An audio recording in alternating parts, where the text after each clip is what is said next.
stimule la réflexion, nourrit le dialogue. Kid. Avec nous, la docteure Rahima Jamal, hémato-oncologue au CHUM, pour nous parler de la découverte très encourageante des laboratoires Moderna et Merck pour un vaccin pour lutter contre le cancer de la peau. Exactement. C'est quand même très excitant parce qu'on sait que c'est le mal du siècle, le cancer. Cancer de la peau, ça peut être très ravageur. Oui, surtout le mélanome qu'on dit à haut risque de récidive, qui concerne à peu près 25% des mélanomes diagnostiqués au Canada. Donc, pour les patients à haut risque de récidive, on a actuellement des traitements préventifs que le patient peut ou ne pas prendre, qui diminuent le risque de récidive de 15%. Et là, avec cette étude, on pense, du moins le communiqué de presse dit que l'étude est positive et donc il y aurait quelque chose à aller chercher de plus pour diminuer le risque de récidive. Donc, c'est vraiment pour la récidive, c'est pas pour voir le cancer arriver avant? Non, c'est pas une prévention pour éviter le cancer. C'est pour des gens qui ont eu le cancer, ils ont été opérés, mais ils sont à haut risque que leur cancer revienne, que leur mélanome revienne. Et là, on rajoute à l'immunothérapie standard qu'on donne habituellement intraveineuse pour 1 an. On rajoute ce vaccin et ça donne un bénéfice supplémentaire. Ça diminue le risque de récidive. Et pour tous ceux qui nous écoutent et qui ne savent pas, incluant moi, exactement un mélanome, comment on décrirait ça sur la peau? Ben, généralement, c'est une tache pigmentée. C'est une lésion pigmentée qu'on peut avoir depuis un certain temps, genre sous forme de grains de beauté qui changent ou qui apparaît.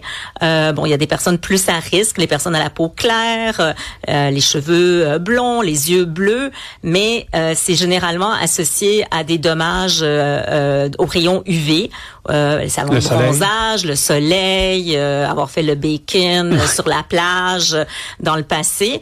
Donc, quand on a cette lésion-là qui est diagnostiquée généralement par un dermatologue, on va se faire enlever la lésion. Si c'est un stade un peu plus avancé, on va enlever les ganglions qui drainent cette région-là. Puis là, on dit que le patient est guéri. Okay. Mais il y a 25% des mélanomes qui sont à haut risque de revenir. Donc, le risque de récidive va de 30 à 70%. Oh, OK. Dépendamment du stade. Et là, cette étude-là, elle s'adresse, puis cette étude-là, on l'a menée, entre autres, au CHUM. Elle a été menée à travers plusieurs centres à travers le monde. On a traité des patients où cette étude-là évaluait si rajouter ce vaccin personnalisé fait à partir de la tumeur du patient à l'immunothérapie standard intraveineuse pour 1 an amenait un avantage. Et ce communiqué de presse dit, l'étude est positive. Donc, ajouter le vaccin à l'immunothérapie est bénéfique. Donc, le vaccin est presque produit sur mesure pour le patient. Absolument. Fait qu'on enlève la tumeur du patient, on l'envoie en laboratoire se faire décoder, on décode tout l'ADN de la tumeur et la tumeur a des protéines qui sont vraiment particulières à la tumeur et on fait un ARN messager qui code pour ces protéines-là. Et les soldats du système immunitaire, on veut les activer contre ces protéines dans le patient. Fait que votre vaccin puis le mien serait pas le même. Serait pas le même. Alexandre? Là, vous parlez d'après, évidemment, là, pour prévenir les récidives, donc après un cancer en tant que tel.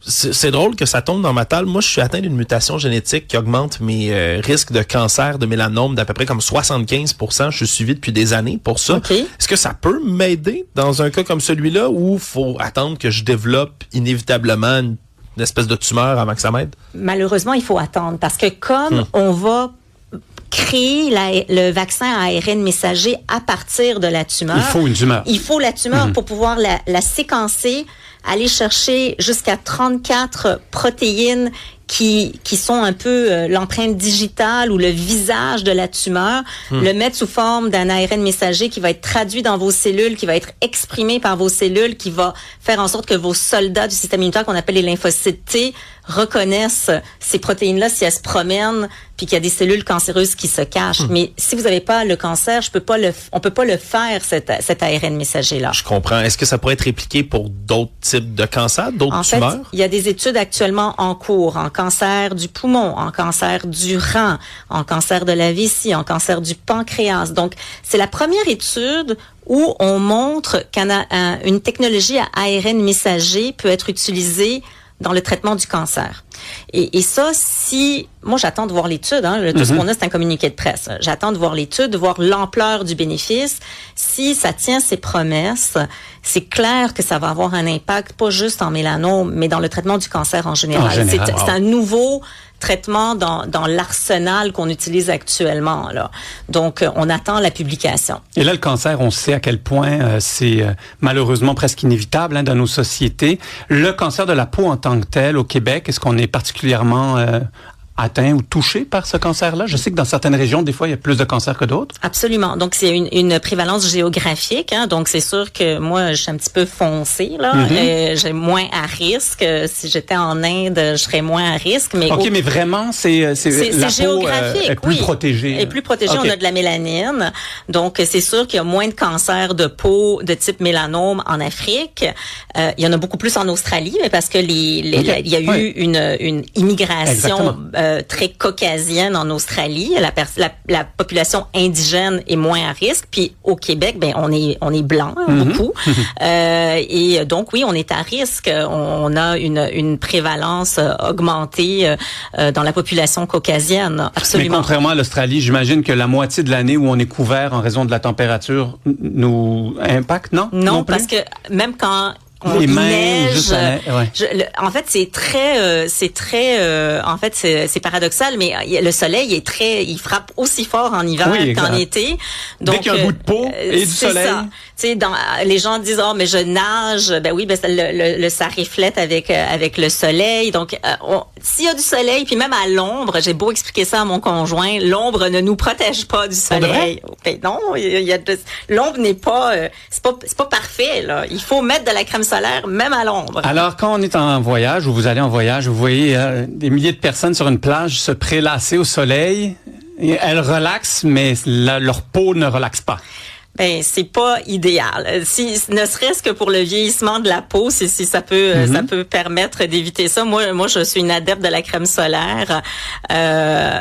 Oui, il faut se protéger, mais tu sais, il faut se protéger, il faut la remettre. La crème solaire, c'est bon pour quelques heures. Après ça, il faut remettre. Donc c'est des réflexes. Je pense qu'on est mieux aujourd'hui équipés là. C'est dans notre mentalité. Là, j'ai été je suis pas jeune là. J'ai été du genre à mettre de l'huile puis à faire le bacon. Alors, aujourd'hui, je ferais pas ça, mais il y a un changement des mentalités. Mais il y a tout un mouvement, malheureusement, sur les réseaux sociaux qui disent que la crème solaire, ça sert plus ou moins à quelque chose, qu'il faut mettre de l'huile de coco ou peu importe quoi.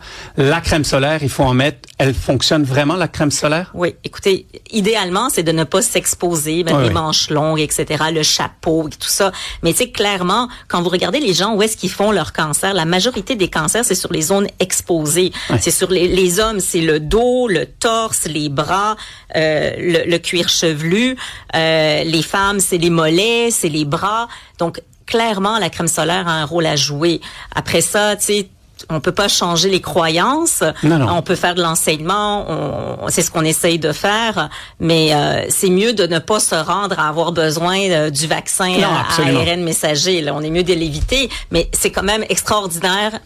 Ma grande fierté, c'est qu'on a participé à cette étude. On l'a fait coin Vigée, Saint-Denis, et donc tu sais des équipes de recherche montréalaises, québécoises qui ont participé à cette étude-là, et là j'ai hâte de voir les résultats. Puis pour les patients, tu sais, nos patients qui ont participé là, qui ont fait confiance, qui se sont embarqués dans l'aventure, je suis très très fière pour eux et de eux. Très, très grande nouvelle. On espère que ça finit bien en quelque sorte et que ça soit vraiment très aidant pour les patients. Docteur Rahima Jamal, hémato-oncologue au CHUM, merci beaucoup. Merci à vous. Merci.